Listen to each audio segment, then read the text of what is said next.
Bienvenidos a todos los interesados en la historia. En el video anterior les hablé sobre la doble moral que se vivió en la época victoriana, aun y cuando la sociedad se jactaba de ser recta y sobria. Los hombres buscaron un escape a la represión sexual, lo que incrementó la aparición de burdeles y el aumento de la prostitución. La prostitución era una forma muy sólida de ganar dinero cuando una mujer era viuda o no tenía marido.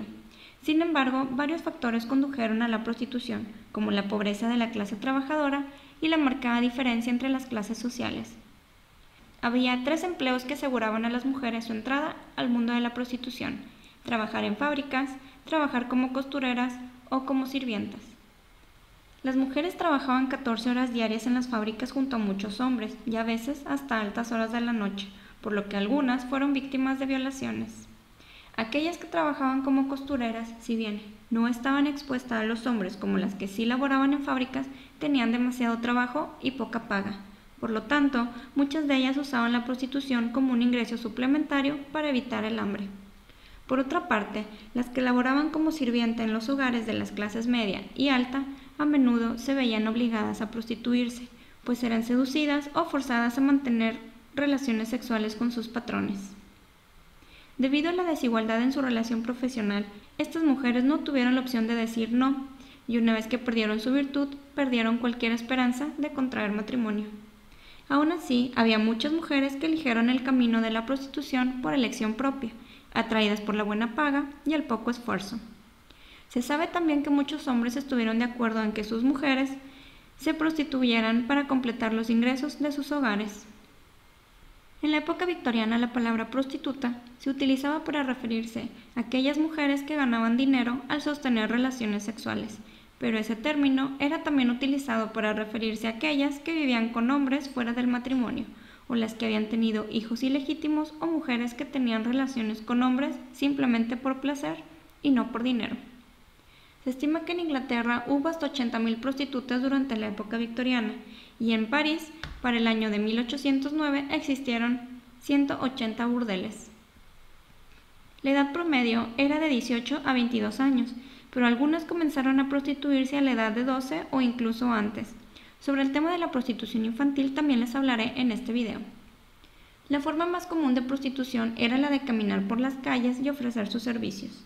Las mujeres que realizaban este acto, en su mayoría, eran aquellas que complementaban sus ingresos diarios con el dinero que podían ganar prostituyéndose de vez en cuando, pero hubo quienes lo veían como su fuente principal de ingresos. Ofrecer sus servicios en la vía pública traía aparejada la inseguridad, los golpes, el alcoholismo y el acoso de la policía. Por eso, algunas mujeres solían trabajar en burdeles, en los campamentos de soldados o en los puertos, ofreciéndose a los marineros, ya que en estos lugares corrían menos peligros. La diferencia más clara entre las prostitutas y otras mujeres de la clase trabajadora durante la época victoriana fue su vestimenta. Las prostitutas usaban vestidos hechos de materiales y colores llamativos que acentuaban sus figuras, dejando de usar chales o gorros en público. Había sororidad entre las prostitutas, se ayudaban entre ellas cuando lo necesitaban. Por ejemplo, si alguna de ellas caía en la cárcel, otras obtendrían el dinero para ayudarla. Sin embargo, entre ellas peleaban por ganar territorios, pertenencias o lo más visto era que las prostitutas mayores consideraban a las más jóvenes como una amenaza. La prostitución era tan común que los hombres de la alta sociedad veían catálogos de prostitutas, en donde describían sus edades, su apariencia física, el tipo de personalidad y el costo. Por lo general, una mujer virgen costaba entre 2 y 5 libras de la época, como si de una guía deportiva se tratara. De esta manera, un hombre podía decidir con antelación con quienes podía sostener relaciones sexuales. También existían las guías de viaje que permitían a los hombres encontrar diversos burdeles, apostar y beber. En París, en 1883 se publicó el Pretty Woman of Paris, dando a los caballeros ingleses que visitaban esta ciudad una guía en donde se enlistaran las mejores cortesanas y enumeraron sus especialidades sexuales. La mayor preocupación respecto al aumento de la prostitución durante la época victoriana fueron las enfermedades venéreas. Y no porque al gobierno le importaran las prostitutas, no, sino que el ejército británico era la mayor víctima de este problema, pues era muy común que sus integrantes se relacionaran con las prostitutas. El gobierno tomó acciones y aprobó las leyes de enfermedades contagiosas. dando pie a que las autoridades pudieran detener a cualquier mujer identificada como prostituta y obligarla a someterse a un examen con la intención de identificar si ésta padecía o no una enfermedad venérea. Si durante el examen el encargado de la prueba identificaba una enfermedad venérea, la prostituta sería detenida en un hospital por un tiempo específico para que la enfermedad pudiera ser tratada o, en su caso, curada.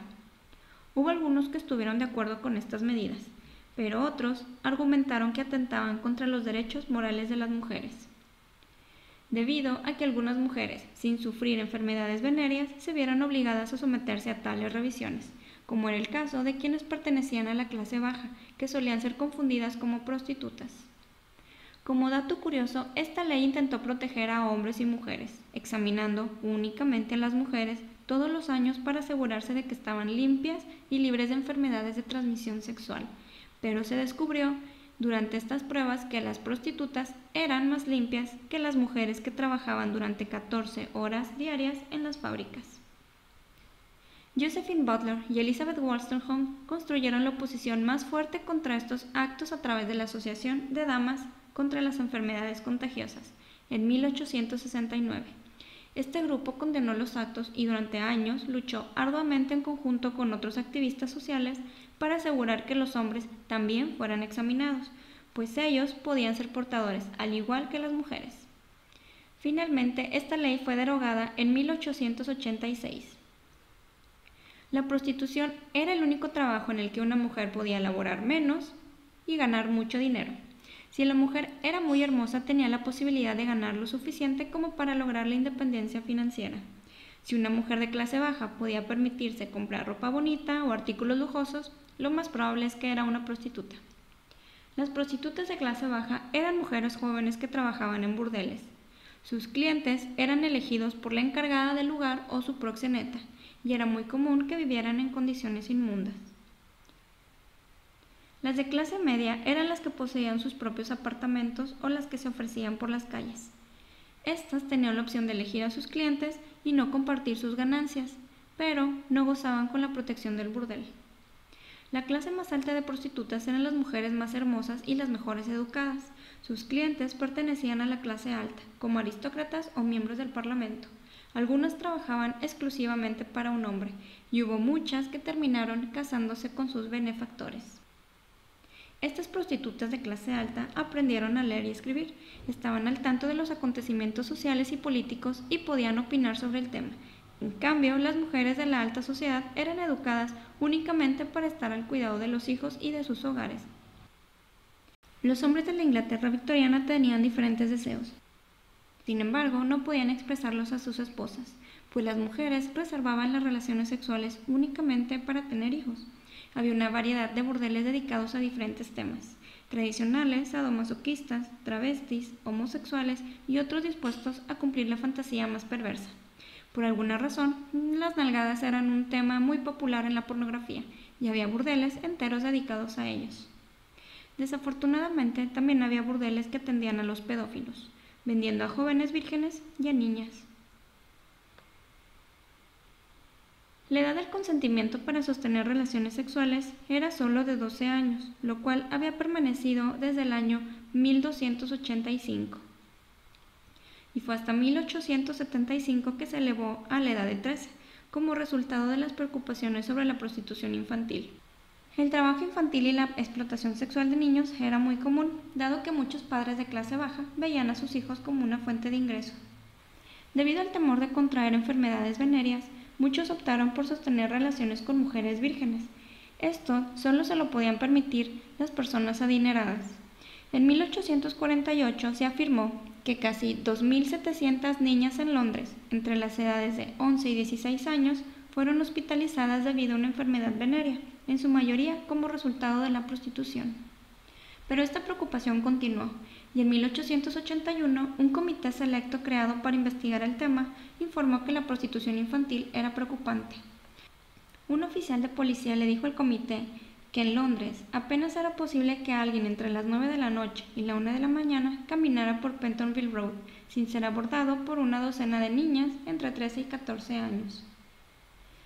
La menor que puedes ver en la foto fue una niña de 11 años que era prostituida, y al momento de esta foto contaba con 4 meses de embarazos.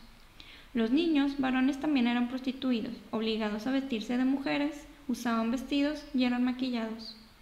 La sífilis estaba a la orden del día. Las mujeres que ejercían la prostitución la contraían antes de alcanzar la mayoría de edad, por lo que algunos hombres pensaron que el sostener relaciones sexuales con niños curaba esta enfermedad.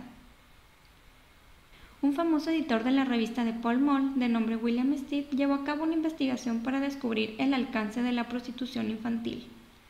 Un día compró una niña de 13 años y le pagó a un médico para que la examinara. El doctor determinó que la niña aún era virgen y le recomendó usar cloroformo para que se desmayara y no se resistiera al encuentro sexual. Obviamente, su investigación causó un fuerte impacto entre la sociedad y en 1885 su trabajo logró que se reformara la ley penal para que la edad del consentimiento fuera de 16 años. Stead fue visto como un héroe por luchar por los derechos de las mujeres y nominado al Premio Nobel de la Paz. Desgraciadamente murió en el Titanic en 1912. Por último les hablaré que durante la época victoriana existieron los lugares llamados reformatorios. Tenían como objetivo rehabilitar a las mujeres caídas, normalmente dirigidos por grupos religiosos. En muchos sentidos, vivir en un reformatorio era peor que la cárcel. Exigían que las mujeres se rehabilitaran en ellos mínimo durante 2 años para asegurarse de que estaban curadas. También se requería que las mujeres mostraran un profundo sentido de odio a sí mismas por sus acciones y un deseo de perdón a Dios por sus pecados. Durante su estancia eran despertadas a las 5 de la mañana, obligadas a orar 4 veces diariamente, asistir a misa 2 veces al día, trabajar arduamente y después eran encerradas antes de las 8 de la noche. Muchas gracias por llegar hasta aquí. Si te gustó el video, dale like y compártelo en tus redes sociales para crecer como comunidad. Suscríbete a mi canal y activa la campanita para no perderte ningún dato curioso e interesante de la historia. Te invito a dejar en los comentarios tu opinión sobre la prostitución en la época victoriana, o bien, si quieres que hable de algún tema en específico sobre esta u otra en la historia, también me lo puedes hacer saber. Y nos vemos.